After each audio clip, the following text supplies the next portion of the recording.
Hello everybody, welcome back to my channel. In today's video, we're going to be talking about the Big 5 personality trait of extroversion. And extroversion for me is probably one of my favorite Big 5 personality traits because, as you're going to see, it doesn't really matter if you're high, low, somewhere in the middle on this trait. Pretty much across the board, there are very positive things associated with extroversion and introversion, as we're going to see. Now, if you haven't seen my video on the Big 5 personality traits, please make sure to check that out first. Pretty much in short, there are 5 main traits that personality is divided up into. Today we're going to be talking about extroversion, but I've been going through each of the Big 5 traits to describe them in more depth throughout this personality trait series. And the Big 5 are pretty much just the dominant paradigm within personality psychology when it comes to describing the concept of personality. But first, let me go ahead and introduce myself. My name is Dr. Sherry Krasaniak. I have a PhD in experimental psychology, but I consider my specialty to be more social and personality psychology. And here on my channel, we talk about all things psychology, from personality to more broad topics as well, which I hope to get into here very soon on my channel. So if psychology is something that you're interested in, you want to learn more about it, then please make sure that you are subscribed. Okay, but let's get into it. So what is extroversion?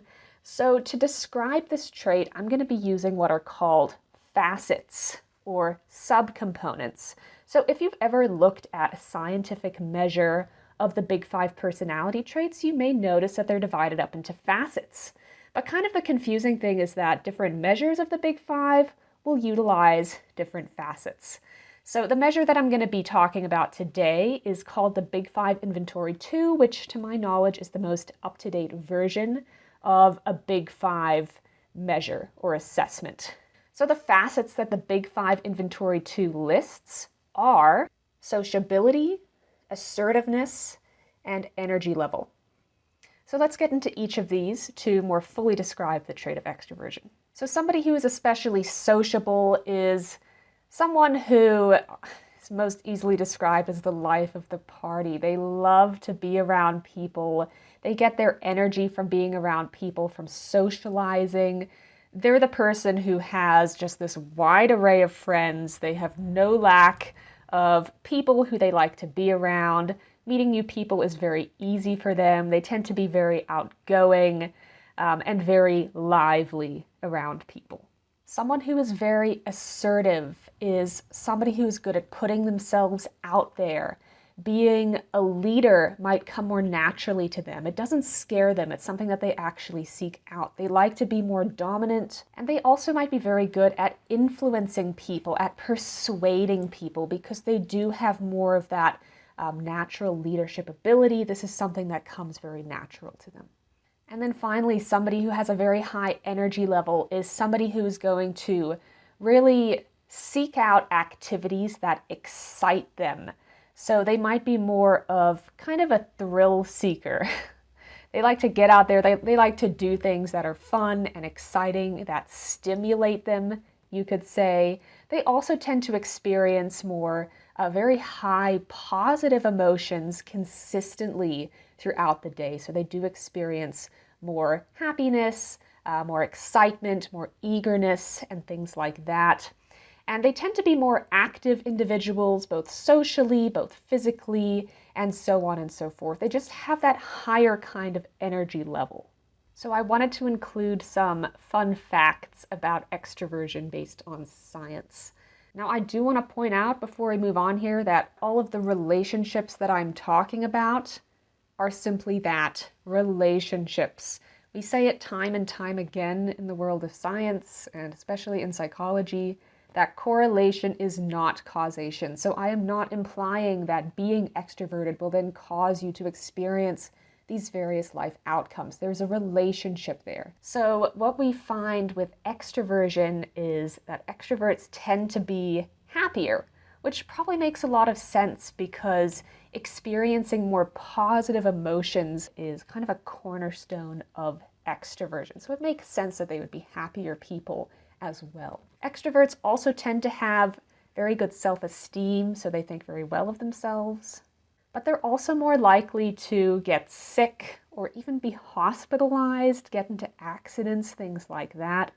And that's probably because extroverts also tend to be more impulsive and seek out kind of thrilling and exciting activities. And very importantly, extroverts tend to be more likely to seek out very rewarding kinds of social activities. So they really thrive off of social attention and rewards. Now, I will say that extroversion is linked with better mental health, but this does not mean that introversion is linked with worse mental health. It's more complicated than that. The reason why extroversion might be linked to better mental health, generally speaking, is because extroverts are more likely to feel those very high positive emotions consistently in their day-to-day life, where introverts simply aren't. Now, unfortunately, introversion tends to get a bad rap in modern society, and there really is no reason for this. Introversion tends to get mislabeled as a lot of things that it's actually not, and I want to clear this up right now. So, introversion does not imply social anxiety, okay, or being antisocial in some way. It's definitely not associated with negative emotions, which is something that people tend to get confused a lot. It is also not accurate to say that introverts are more introspective. This is actually something that is better identified through the trait of openness to experience, which is a trait that I've already spoken about in a previous video. And finally, introverts are not more sensitive to their environment. Okay, this is absolutely not true. Now, introverted people do tend to be more observant because they are more reserved, they are more quiet, might not be as talkative, as gregarious, as outgoing, so they have more of a chance to notice things that are happening around them.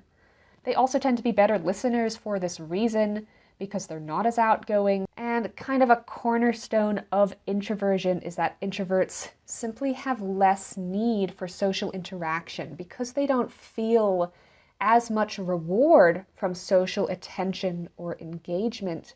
They simply seek that out less compared to extroverts who really want to be very social and engage with people, and they find that type of thing to be very rewarding. Introverts simply don't. So as you can see, there are positive things associated with both extroversion and introversion, which makes it a very interesting trait to talk about and explore more in depth. So if you are somebody who is more outgoing, more energetic, who loves to be around people and get that sort of social attention, if you tend to be very talkative and gregarious, and if you tend to be a more generally happy individual, you might be an extrovert, so you might be high on the trait of extroversion. However, if you are somebody who is more quiet, more reserved, who kind of keeps to themselves, if being overly socially stimulated kind of overwhelms you and exhausts you, then you might be low on the trait of extroversion and therefore be more introverted. So you may have really identified with certain aspects that I described within this video, but not so much others. Then you actually might be more of an ambivert. So you might be somewhere more in the middle, and this is actually pretty common. So if you are an ambivert, you kind of have the best of both worlds, where you might be more of a happier, outgoing kind of person, but at the same time you can kind of take a step back, kind of be more thoughtful, more observant at the same time. So being an ambivert is also quite a good thing. So in terms of my overall impression of extroversion, I do think it is a very positive trait. But I think there's a lot of positive things associated with being both an extrovert and an introvert, so being both high and low on this particular trait. So in terms of extroversion, we see that it is a strong predictor of happiness because extroverts do experience more positive emotions in their day-to-day lives. They also have more of an abundance of relationships because they are more sociable and they seek out having relationships with many, many different people. They have more relationships to choose from, which could be beneficial when it comes to building very strong relationships. They also tend to take more chances in life because they are a little bit more impulsive, so people might perceive them as being more fun or more thrill-seeking and things like that. People might also find them to be very likable, assuming that they are happier and more charismatic extroverts. And finally, extroversion is linked to job success, specifically in terms of leadership roles, because extroverts do tend to be more assertive individuals. They're more likely to put themselves out there and be in that dominant position and take charge. Now, in terms of introversion, we find that introverts tend to be less impulsive. So introverts think through their actions a little bit more before doing them, which can be really helpful. And this means that introverts are less likely to get in trouble with the law. They're less likely to be hospitalized because of an accident. They're less likely to get sick because they are more careful. And another benefit of introversion is that they're not as reliant on social rewards. They are more comfortable being by themselves.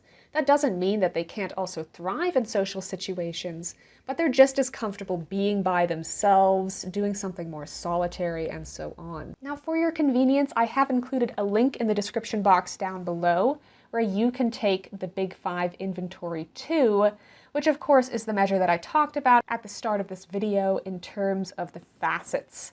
This measure is completely free and it is scientifically validated, meaning that it was developed by personality scientists and you will see it actually being used in personality research. So that's pretty cool.